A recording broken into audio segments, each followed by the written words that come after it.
नमस्कार, बहुत स्वागत है आपका स्वदेश न्यूज में। मैं हूं आपके साथ अंशुल शर्मा। आप देख रहे हैं महासंग्राम का क्या होगा अंजाम। जी हां, यूक्रेन में फंसे नरसिंहपुर जिले के करेली थाना के आमगांव बड़ा का छात्र मंगलवार रात दिल्ली पहुंचा। दरअसल आमगांव बड़ा प्रियांशु गौतम एमबीबीएस की पढ़ाई करने यूक्रेन गया था। वो वहां पर रूस और यूक्रेन के युद्ध के कारण फंस गया था। यूक्रेन में फंसे भारतीयों की भारत वापसी के लिए भारत सरकार द्वारा किए जा रहे प्रयासों के कारण प्रियांशु गौतम यूक्रेन से रोमानिया पहुंच गया था और इसके बाद वो रोमानिया से भारत आने वाली फ्लाइट से मंगलवार देर रात सकुशल दिल्ली लौट आया।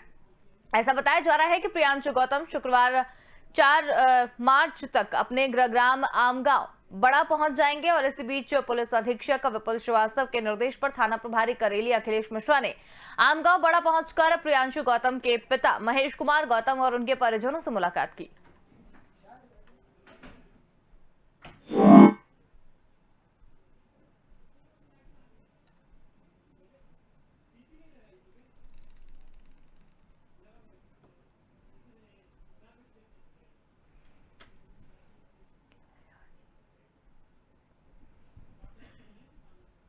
तो आपको बता दें कि रूस और यूक्रेन के बीच महासंग्राम लगातार जारी है।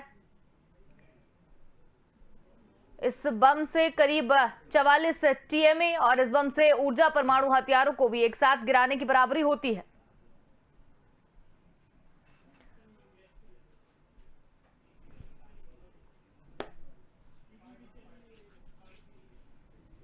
तो ज्यादा हम चर्चा को आगे बढ़ाएंगे। चर्चा में हमारे साथ दो मेहमान यहाँ पर जुड़ गए हैं, जिसमें राजेश भारती जी शिक्षाविद हमारे साथ जुड़े हुए हैं और अमरदीप त्यागी जो रक्षा विशेषज्ञ हमारे साथ जुड़े हुए हैं। आप दोनों का ही बहुत स्वागत है। तो अमरदीप सर, सबसे पहले सवाल आपसे यही है कि परमाणु बम की यहाँ पर धमकी दी जा रही है, परमाणु अब उपयोग में लाए जाएंगे, तो क्या इसे किस तरीके से समझा जाए? जब परमाणु बम की यहाँ पर धमकी दी जा रही है तो कितना नुकसान यहाँ पर होगा?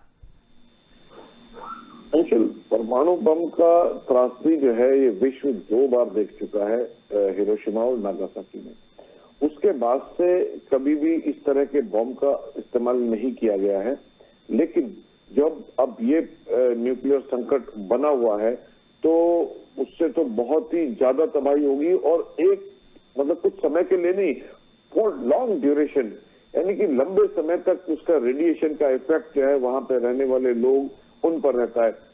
करीब 100 किलोमीटर तक उसका इफेक्ट हो सकता है। तो मुझे नहीं लगता कि रशिया इस तरह के बम का इस्तेमाल कर सकता है, जबकि उसके पास उसके अलावा और बहुत सारे ऑप्शंस हैं ऐसा, क्योंकि that is the last resort कि जब और कुछ नहीं है and to stop the enemy, उस कंडीशन में परमाणु बम का इस्तेमाल किया जाएगा। तो मुझे एज ऑफ नाउ मुझे नहीं लगता है कि रशिया जो है उसका इस्तेमाल करते, क्योंकि उसके पास ऑप्शन बहुत है।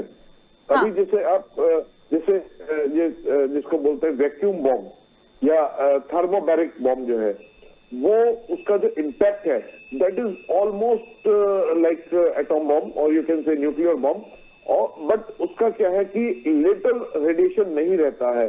तो वो यदि ऐसे इंस्टॉलेशंस को या वहां की जो आर्मी है उनके खिलाफ उसको इस्तेमाल कर रहा है, अभी भी सुनने में आ रहा है कि वो वैक्यूम बम का और क्लस्टर बम का इस्तेमाल कर रहा है, तो मुझे नहीं लगता कि वो उस न्यूक्लियर ऑप्शन पे जाएगा, क्योंकि आफ्टर ऑल वहां पर बहुत सारी जो पॉपुलेशन है वो रशियन मूल की है और जो यूक्रेन के लोग हैं उनको भी रशियंस जो है अपना ही मानते हैं। और उस वजह से जिस तरह आपने देखा होगा अभी भी काफी हद तक जो है वो सिविलियंस को नुकसान नहीं पहुंचा रहे हैं। जैसा कई बार खबरों में सुनने को आया है कि जो सिविल पॉपुलेशन है उनके टैंक्स के सामने आ गई है या टैंक पे कब्जा कर लिया है, उसके बावजूद भी उनकी फोर्सेस ने उनको नहीं मारा या उनके खिलाफ उस तरह के हथियार नहीं उठाए हैं, except those are holding the weapon, उनको तो as enemy they are treating. But जो सिविल पॉपुलेशन है जिनके पास वेपन नहीं है उनको वो उस तरह से ट्रीट नहीं कर रहे हैं और बहुत ही सॉफ्ट वे में उनका जो है उनके साथ व्यवहार किया जा रहा है। तो कहने का मतलब है कि मुझे अभी तक नहीं लगता है कि रशिया जो है इस ऑप्शन को इस्तेमाल करेगा। बिल्कुल, लेकिन देखा जाए तो रूस ने यूक्रेन पर हमले के लिए अपनी न्यूक्लियर फोर्स को हाई अलर्ट पर रखा गया है, तो ये कहीं ना कहीं संकेत तो दे रहा है ना न्यूक्लियर हमले को लेकर। That is basically the threat okay, धमकी है एक प्रकार से, और धमकी ये यूक्रेन के लोगों के लिए नहीं है, धमकी ये है अमेरिका और नाटो फोर्सेस के लिए कि यदि उन्होंने कुछ इस तरह का स्टेप उठाया जो रशिया के जो बहुत अगेंस्ट हो सकता है या रशिया की आर्मी के लिए बहुत बरखिलाफ हो सकता है, तो उसको बार बार ये धमकी देने के लिए न्यूक्लियर ऑप्शन को जो दिखा रहा है, ऐसा मुझे लगता है। It is psychological warfare, basically डराने के लिए इसका जो है उपयोग कर रहा है। वो बार बार दिखा रहा है कि मैं न्यूक्लियर वेपन जो है उनको हम इस्तेमाल कर सकते हैं, या हमारे जो आर्सनल है दैट इज रेडी, या उस फोर्सेस को जो उसको हैंडल करते हैं उनको वो रेडी रहने के लिए बार बार ऑर्डर दे रहा है। तो वो बेसिकली मुझे ऐसा लगता है कि वो नाटो फोर्सेस को और जो अमेरिका को, उनको थ्रेट करने के लिए, उनको डराने के लिए, सो दैट वो इस युद्ध से दूर रहे, इसमें पार्टिसिपेट ना करें, इसलिए वो उसका इस्तेमाल कर रहा है। मुझे नहीं लगता कि वो यूक्रेन में इसका इस्तेमाल करेगा। यदि कोई भी दूसरा गैर यूक्रेन यानी कि कोई नाटो देश या अमेरिका या कोई भी दूसरा देश इसमें पार्टिसिपेट करता है या कुछ ऐसा करता है, तब ऑफकोर्स ये इस्तेमाल किया जा सकता है, लेकिन यूक्रेन में मुझे नहीं लगता कि वो इस बम का इस्तेमाल करेगा। बिल्कुल। राजेश जी, आपका क्या कहना है? न्यूक्लियर हमले के लिए हाई अलर्ट पर रूस है यहाँ पर, और यूक्रेन भी कहीं ना कहीं अब जो है तबाही का मंजर काफी देखने को मिल रहा है, क्योंकि ये जो अब लड़ाई है वो काफी खतरनाक मोड में पहुंच चुकी है। जी, ऐसा है कि रूस ने, माने वहां के राष्ट्रपति पुतिन ने कहा कि हम साइप्रस में कुछ नहीं करेंगे, हम जॉर्जिया में कुछ नहीं करेंगे, यूक्रेन में भी यही था कि दुनिया करे थी कुछ नहीं होगा। तो पुतिन जब दुनिया के सामने ये बात आया कि ऐसा कुछ नहीं होगा, पुतिन ने वहां हर बार दुनिया को गलत साबित किया, और वो किया जो दुनिया सोच रही थी पुतिन नहीं करेंगे या रूस उस दिशा में आगे नहीं जाएगा। न्यूक्लियर अभी जब रूस के पास जो है कई तरह के ऐसे रेडिएशन के प्रभाव के बिना वाले कई जो है बम थे जिनका इस्तेमाल युद्ध के मैदान में हो सकता था, फिर न्यूक्लियर आर्मी को हाई अलर्ट पे रखना, इसको सिर्फ थ्रेट तक नहीं लिया जा सकता, क्योंकि दुनिया में तानाशाही प्रवृत्ति के जो लोग होते, जैसे जर्मनी में जब हिटलर बैठे थे तो हिटलर का रूस में स्टालिन के साथ समझौता था कि दोनों एक दूसरे का बचाव करेंगे, एक दूसरे पर आक्रमण नहीं करेंगे, और जर्मनी की सेना जिस स्टालिन यूएसएसआर के नेताओं के साथ उनका समझौता था वही जर्मनी की सेना एंटर कर गई, और जो अंततः हिटलर के पराजय का कारण बना। तो तानाशाहों का रवैया लोकतांत्रिक तरीके से नहीं होता है, न ही वहां पे। देखिए, जो तानाशाही प्रवृत्ति और लोकतांत्रिक प्रवृत्ति में अंतर रहता है कि लोकतांत्रिक प्रक्रिया में जो टीम होती है वो टीम निर्णय में भागीदार होती है, मतलब वहाँ कलेक्टिव विजडम का कुछ इम्पैक्ट दिखता है, सामूहिकता में फैसले लिए जाते हैं। तानाशाहों में तानाशाह जो अपने टीम में लोग रखते हैं वो उनकी हैसियत जस्ट एडवाइजर की होती है, और वो भी इतने डरे होते हैं अपने तानाशाह से ही कि वो कोई खास सलाह नहीं दे पाते हैं। तो वैसे में पुतिन ये इस्तेमाल नहीं करेंगे, मैं इससे पूरी तरह सहमत नहीं हूँ। इस्तेमाल हो सकता है, ये दुनिया के लिए एक बड़ी त्रासदी होगी, ये सारी सभी बातों के बाद ये इस्तेमाल संभव है, हो सकता है। अमरदीप सर, ये जो यहाँ पर अमेरिका की अगर बात की जाए तो अमेरिका ने भी कहीं ना कहीं ये कदम उठा के रखा है परमाणु बम का, तो रूस के किसी भी हमले का जवाब देने के लिए अब अमेरिका भी अपने खतरनाक रूप को इख्तियार करने में वो पीछे हटता हुआ तो नहीं दिखाई दे रहा है। अब रूस और अमेरिका दोनों ही विश्व की महाशक्तियां हैं, ऐसा भी कहा जाता है, और दोनों के पास में परमाणु हथियार का एक बड़ा जखीरा है। तो अगर दोनों के पास में परमाणु हथियार है और तो इनकी संख्या भी 12,000 के आसपास जाएगी, तो ये अगर इनकी संख्या के ऊपर बात करें तो ये पूरी दुनिया को तबाह करने में इनके दोनों परमाणु जो बम है वो सक्षम है पूरी दुनिया में तबाही मचाने के लिए। तो जब ये अगर होगा, इनकेस अगर ये होता है, क्योंकि जिस तरीके के परिणाम निकलकर सामने आ रहे हैं, हमने ये भी सोचा था कि हो सकता है 1-2 दिन में युद्ध बंद हो जाए या यूक्रेन कर ही ना पाए, लेकिन अब जो परिणाम निकल के सामने आ रहे हैं वो आश्चर्यजनक है। तो अगर परमाणु बमों का इस्तेमाल होता है तो अंजाम क्या होगा? देखिए, परमाणु बम का इस्तेमाल, जैसे मैंने पहले भी कहा, मैं फिर से दोहराता हूँ कि it is the last resort, last option है। उसके पहले बहुत सारे ऑप्शन रशिया के पास हैं। और दूसरा, यूक्रेन से रशिया को मतलब उतनी नहीं है, ठीक है, वहां पे वो मुकाबला कर रहे हैं, लेकिन फिर भी तबाह कर देंगे या रशिया को बहुत ज्यादा खतरा हो जाएगा यूक्रेन से। यस, मैंने जैसे पहले कहा कि अमेरिका जिस तरह सेकेंड वर्ल्ड वॉर में जब जापान ने रशिया के पर्ल हार्बर पर हमला किया और उस जापान की जो आर्मी थी वो बहुत स्ट्रांग थी और अमेरिकन जो है उसका मुकाबला करने में सक्षम नहीं थे, तब अमेरिकन ने इसके खिलाफ जो है एटम बम का इस्तेमाल किया। लेकिन आज की तारीख में ऐसा नहीं है। यूक्रेन की इतनी ताकत नहीं कि वो रशिया में हमला कर दे या रशिया के ऊपर बम गिरा दे। रशिया के ऊपर बम गिरा सकता है कौन? अमेरिका गिरा सकता है या कोई भी नाटो रशिया को थ्रेट कर सकता है। In that condition yes, Russia के पास ऑप्शन खुला है। रशिया मतलब खुला के उसने पहले ही बोल दिया है कि यदि मेरे को किसी ने तो I will use the nuclear option. तो फैक्ट इज दिस कि वो अमेरिका या नाटो कंट्रीज के खिलाफ इसका इस्तेमाल कर सकता है, यूक्रेन के खिलाफ वो न्यूक्लियर बॉम्ब का इस्तेमाल नहीं करेगा क्योंकि उसके पास उसके ज्यादा ऑप्शन अवेलेबल है वहां की जो सेना को करने के लिए। बिल्कुल राजेश जी, रूस की अगर बात करें, ठीक है, हम अमरदीप सर की बात से बिल्कुल सहमत हैं, लेकिन फिर भी 1% भी अगर देखा जाए, रूस लगातार इशारों में परमाणु युद्ध की धमकी देता हुआ नजर आ रहा है। परमाणु युद्ध अगर छिड़ा तो आपके हिसाब से क्या अंजाम होगा? देखिए, परमाणु युद्ध नहीं छिड़ सकता। मैंने सिर्फ ये कहा कि रूस का सत्ता तंत्र इसका इस्तेमाल नहीं करेगा, इस बात को सुनिश्चित नहीं हुआ जा सकता। दूसरी बात, मैं कर्नल साहब को भी एक जवाब देना चाहूंगा कि जो जापान सेकेंड वर्ल्ड वॉर में जापान के विरुद्ध जो अमेरिका ने न्यूक्लियर बम इसलिए इस्तेमाल नहीं किया था कि जापान एक मजबूत सेना था।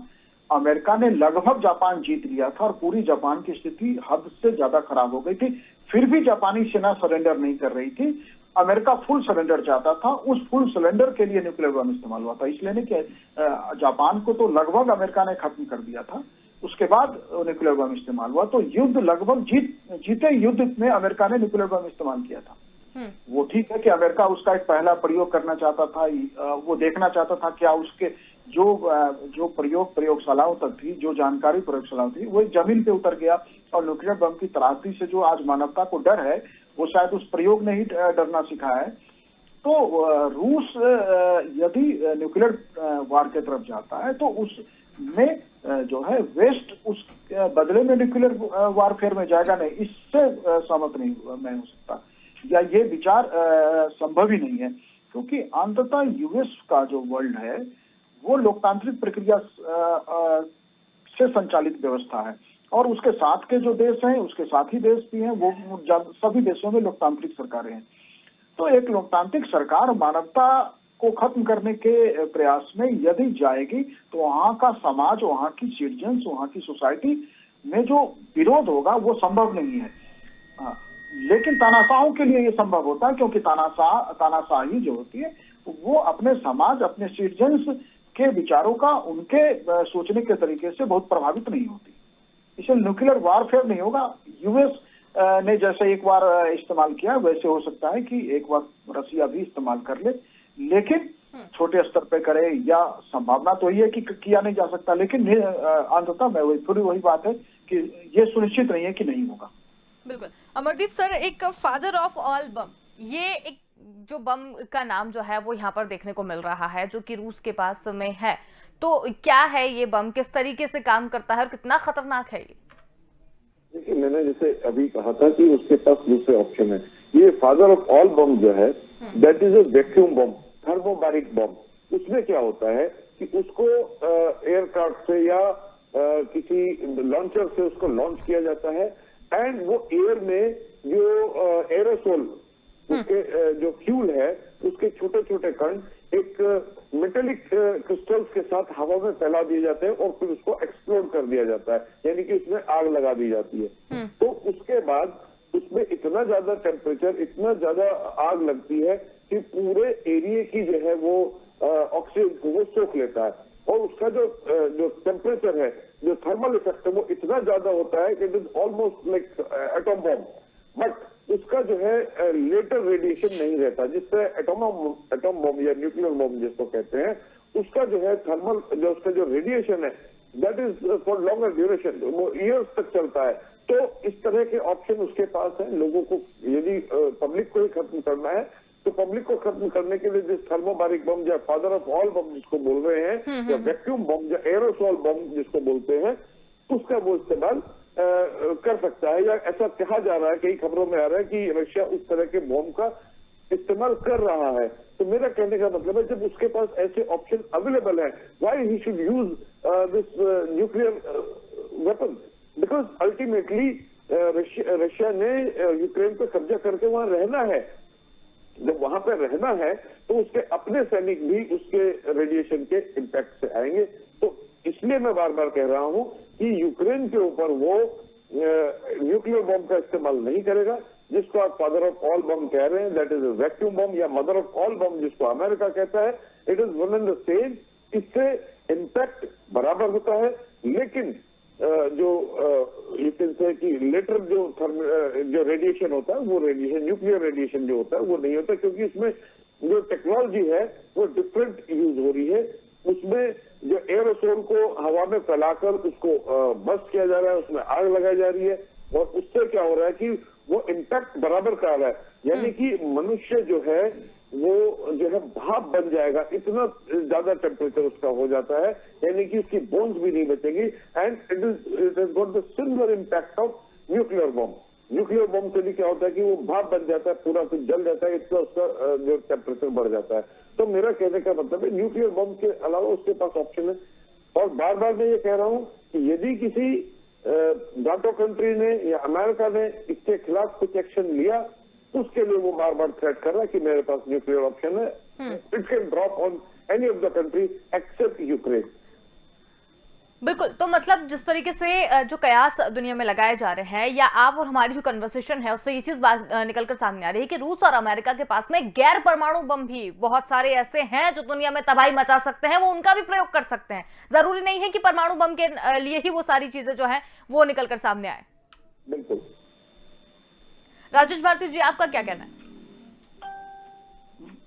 मैंने जो पहले कहा वही बात मैं फिर से कहना चाहूंगा कि न्यूक्लियर बम का इस्तेमाल नहीं होगा सामान्यतः। उसके बाद सेकेंड वर्ल्ड वॉर के बाद दुनिया में कई सारे ऐसे संघर्ष हुए, वियतनाम का हुआ, कोरिया वार हुआ, इराक में हुआ, अफगानिस्तान में, युगोस्लाविया में, कई जगह हमने सत्ता संघर्ष देखा और वहां पे सत्ता को अपदस्थ भी किया गया, नई व्यवस्था भी आई, लेकिन न्यूक्लियर बम के बारे में किसी ने नहीं सोचा। भारत पाकिस्तान के बीच में भी कारगिल युद्ध हुआ, लेकिन हमें न्यूक्लियर वार के बारे में नहीं सोचा।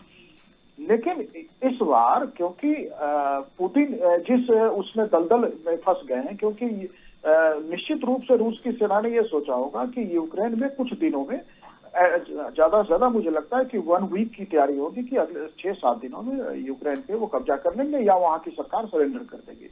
तो न कब्जा हुआ है न सरेंडर हुआ है, और वेस्ट का प्रेशर बढ़ता जा रहा है।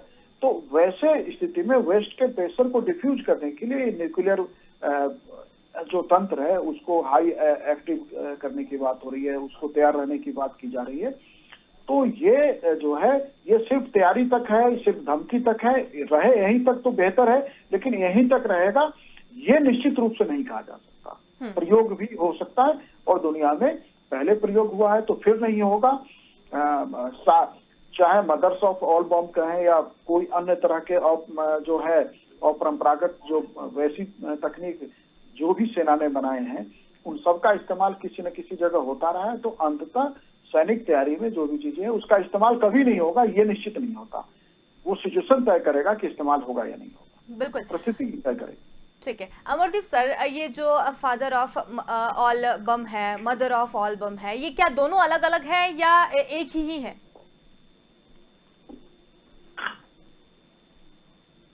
Call it father of all bomb, और जो अमेरिकन से they call it mother of all bomb, but it is one and the same thing. And उसकी यदि वैसे टर्मिनोलॉजी में देखें तो that is thermobaric bomb and that is aerosol bomb, और you can say what you call air explosive, you can say air explosive bomb भी इसको आप कह सकते हैं। तो ऐसा कुछ बहुत ज्यादा डिफरेंस नहीं है। जैसा मैंने पहले बताया कि एरोसोल हवा में जो मेटेलिक पार्टिकल्स होते हैं उनके साथ जो फ्यूल को हवा में उड़ा दिया जाता है, यानी कि एयर में बर्स्ट कर दिया जाता है, और फिर उसमें आग लग जाती है, और उसके आग लगने से इतना ज्यादा टेम्परेचर इम्पैक्ट जो है it is almost same of nuclear bomb. Only difference is कि इसका जो है लेटर रेडिएशन नहीं रहता है। न्यूक्लियर बम का रेडिएशन बहुत लंबे समय तक रहता है। उसका इम्पैक्ट कि आने वाली जनरेशन तक के डीएनए तक को चेंज कर देता है। उसमें जो जनरेशन पैदा होती हैं उनमें म्यूटेशन हो जाते हैं, डिफरेंट डिफॉर्मिटीज के साथ होते हैं, तो वो रेडिएशन बहुत लंबे समय तक चलता है। तो दैट इज यू कैन से ऑल्टरनेट ऑफ न्यूक्लियर बॉम्ब। उसका जो इम्पैक्ट है, उसका असर जो है वो न्यूक्लियर बॉम्ब के बराबर ही है, बहुत ज्यादा मतलब अंतर नहीं है। बिल्कुल। तो ये जो दोनों बॉम्ब की अगर बात की जाए या इन जैसे बमों की बात की जाए, तो क्या रूस और अमेरिका दोनों इतने खतरनाक बमों का पहले इस्तेमाल कर चुके हैं कहीं पर? ऐसा सुना गया है कि अफगानिस्तान में भी उन्होंने इस मदर ऑफ ऑल बम का इस्तेमाल किया गया है। रशिया यूक्रेन में कर रहा है, ऐसा जो खबरों में आ रहा है कि रशिया जो है इस वैक्यूम बॉम्ब को या थर्मोबैरिक बॉम्ब को यहाँ पे जो खारसोन में, कीव में कई जगह इसका एक्सप्लोजन किया है, लेकिन वो उसने जहाँ पे पॉपुलेशन है वहां पे शायद नहीं किया है, क्योंकि यदि उसका इस्तेमाल कहीं पॉपुलेटेड एरिया पर करता तो बहुत ज्यादा उसका इम्पैक्ट होता, बहुत ज्यादा कैजुअलिटीज होती। और जैसा जो इस लड़ाई को हम, जैसे मैं टाइम टू टाइम इसको डिफरेंट चैनल्स के थ्रू, डिफरेंट माध्यम के थ्रू इसको हम देखते आ रहे हैं, तो उससे मुझे ऐसा लग रहा है कि रशिया जो है कोलेटरल डैमेज या सिविल पॉपुलेशन के मारने से बचना चाह रहा है और बच रहा है, और ज्यादा से ज्यादा वो इम्पैक्ट करना चाहता है सिर्फ मिलिट्री इंस्टॉलेशन या डिफेंस इंस्टॉलेशन जो है, या उनके उस तरह के इंस्टॉलेशन जैसे फ्यूल डिपोज वगैरह है जो उनकी आर्मी के लिए सपोर्ट कर रहे हैं। तो रशिया जो है अपने पूरे माइट के साथ या पूरी उस शक्ति का इस्तेमाल नहीं कर रहा है, क्योंकि उसको यूक्रेन पर कब्जा करना है, वहां की जो आम जनता है उसका समर्थन भी उसने जारी रखना है आने वाले समय में। तो इसलिए वो इस तरह से काम कर रहा है कि वहां के सिर्फ डिफेंस इंस्टॉलेशन को नुकसान हो ज्यादा से ज्यादा। बिल्कुल। राजेश भारती जी, ये जो बम की यहाँ पर बात की जा रही है, चलिए ये तो बिल्कुल ऐसा कहा नहीं जा सकता कि परमाणु बम का इस्तेमाल किया जाएगा, लेकिन जैसे अभी पहले कुछ देर पहले बात यहाँ पर हुई है कि परमाणु बम ही नहीं लेकिन फिर भी गैर परमाणु बम भी कुछ ऐसे हैं जिनका इस्तेमाल अमेरिका रूस दोनों कर सकते हैं, जिससे तबाही मच सकती है। तो इसका ये जो संग्राम, ये जो देखने को मिल रहा है, इसका अंजाम क्या होता दिखाई दे रहा है आपको, आपके दृष्टिकोण से? देखिए, इसका संग्राम जो है अंततः इसमें पुतिन पीछे नहीं हट पाएंगे, क्योंकि पुतिन के पीछे हटने का मतलब है रूस से उनकी विदाई, उनको सत्ता छोड़ना होगा। तो पुतिन को यूक्रेन का सरेंडर चाहिए या यूक्रेन पे कब्जा चाहिए, इससे कम पे बात नहीं बनेगी। अब जो है समझौता उसके बाद ही संभव है, उससे पहले कोई समझौता भी संभव नहीं है। ये जो है वेस्ट को ये बात समझ के जो है इसके बीच किससे रास्ता निकालना चाहिए। बिल्कुल, लेकिन फिर भी कोई सामंजस्यता या मध्यस्थता जैसी ऐसी कोई चीज भी निकलकर सामने नहीं आ रही है? नहीं, अभी मध्यस्थता संभव नहीं, क्योंकि नाटो के प्रति रूस के तंत्र में एक अविश्वास है, और लगातार जिस तरह से सैंक्शन लगाया जा रहा है या धमकी जो बाइडेन के द्वारा, अमेरिकन राष्ट्रपति के द्वारा दी जा रही है, उससे जो है तनाव और बढ़ गया है। तनाव को शांत करने के लिए जैसे भारत आगे आ सकता है, वैसे देश जो अभी न नाटो के साथ है न रूस के साथ है खुल के, जो न्यूट्रल भूमिका में है, या तो चीन से जो है चीन का तंत्र शी जिनपिंग जो है बीच में पहल करें, या भारत, दो ऐसे देश हैं जो पहल कर सकते हैं और शायद कोई रास्ता निकल सकता है। नाटो और रूस के आपसी बातचीत से कोई हल नहीं निकलेगा, किसी अन्य देश को जो है आना पड़ेगा, वो चीन हो सकता है या भारत हो सकता है। बिल्कुल। अमरदीप सर, बहुत अच्छी चर्चा यहाँ पर रही इस पूरे मामले पर। अंतिम टिप्पणी आपसे जानना चाहेंगे, और ये भी टिप्पणी में आपसे जानना चाहेंगे कि भारत किस तरीके से एक महत्वपूर्ण भूमिका निभा सकता है।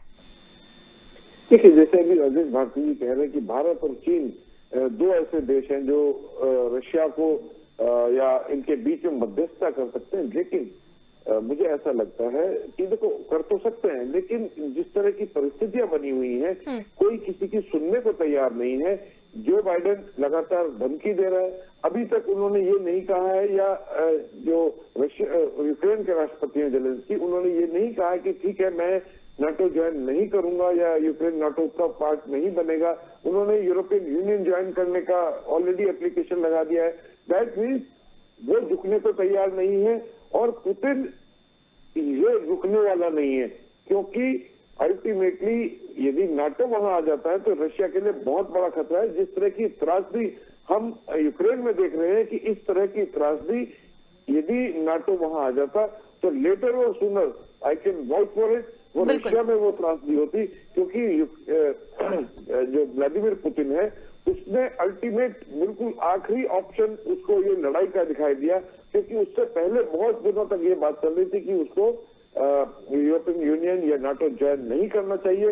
इस तरह का वो बहुत दिनों से प्रयास कर रहे थे, लेकिन कोई भी झुकने को तैयार नहीं था। लगातार वो एंटी रशियन कैंपेन जो वो चल रहा था, तो रशिया को भी अपनी जो स्वाधीनता या अपनी सॉवरेनिटी या अपने जो हितों की रक्षा करने के अलावा कुछ नजर नहीं आया, तो उसने ये लड़ाई वाला ऑप्शन चुना। और लड़ाई के ऑप्शन को अब रोकना बहुत मुश्किल हो जाएगा, क्योंकि किसी की भी जो है परिस्थिति ऐसी नहीं है, क्योंकि सबका जो साख है वो दांव पे लगी हुई है, रशिया की भी और अभी जो नाटो कंट्रीज है उनकी भी, वो भी पीछे हटने को तैयार नहीं। हालांकि वो फिजिकली पार्टिसिपेट नहीं कर रहे हैं, बट उसके बावजूद भी तो नहीं कर रहे हैं, लेकिन फिर भी भारत का बहुत अहम रोल है। जिस प्रकार हम देख रहे हैं कि भारत के छात्र, इवन पाकिस्तान और टर्की के छात्र जो है भारत का झंडा लेके वहां से निकल रहे हैं। दैट मीन्स भारत की साथ जो है रशिया के साथ बहुत अच्छी है, और यदि प्रयास किया जाए तो शायद कुछ संभव हो, तो प्रयास करने में कोई बुराई नहीं है। भारत को इनिशिएट करना चाहिए, हमारे प्रधानमंत्री को इनिशिएट करना चाहिए, कुछ पुतिन से बात करें और कोशिश करें कि ये कंडीशन जो है वो कुछ शांत हो जाए। बिल्कुल, बहुत ही अच्छी चर्चा रही, आपने समय निकाला और इस पूरी चर्चा में हमारे साथ शामिल हुए, इसके लिए बहुत धन्यवाद। तो हम बात कर रहे थे महासंग्राम का क्या अंजाम होगा। रूस बार बार परमाणु बम की धमकी यहां पर दे रहा है कि उसका इस्तेमाल कर लेगा, लेकिन एक गौर करने वाली बात यहां पर यह है कि रूस और अमेरिका के पास में गैर परमाणु बम भी ऐसे हैं जो तबाही मचा सकते हैं। तो फॉब यानी फादर ऑफ ऑल बम और अमेरिका के पास में मॉप यानी मदर ऑफ ऑल बम है, वो वाकई खतरनाक है। और ऐसा कहा भी जा रहा है कि रूस और अमेरिका दोनों इन खतरनाक बमों का इस्तेमाल कर चुके हैं। अब भारत इसमें किस तरीके से अपने आप को मध्यस्थता के लिए तैयार कर रहा है या चीन किस तरीके से तैयार कर रहा है, ये तो फिलहाल आने वाला वक्त ही बताएगा। लेकिन ये बात जरूर तय है कि अगर अहम की जो लड़ाई यहां पर देखने को मिल रही है, जिस तरीके से वॉर जो है जो एक नया रूप ले लिया है, अगर ये नहीं रुका तो दुनिया में तबाही संभव है। फिलहाल के लिए इतना ही, देखते रहिए स्वदेश न्यूज, क्योंकि सबसे पहले देश।